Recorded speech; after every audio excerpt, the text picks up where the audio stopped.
Mi smo ReRock, ovo je Vanja, ja sam Jelena, udruga ReRock, dakle istoimena udruga je osnivač ReRock firme i mi smo dobitnici ovogodišnje nagrade, odnosno podrške Pokreni nešto svoje.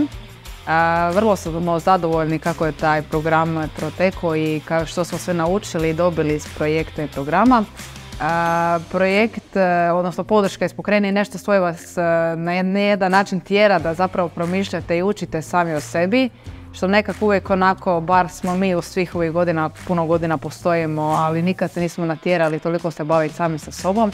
Tako da svakako preporučam da se prijavite ukoliko želite rasti i učiti o sebi, naučiti nešto novo koliko god to onako isfurano zvučalo, ali stvarno je natjera vas da sami sebe bolje upoznate i naučite se nositi sa izazovima sa tržišta i učite napredovati i rasti. I zato preporučamo. Pokreni nešto svoje.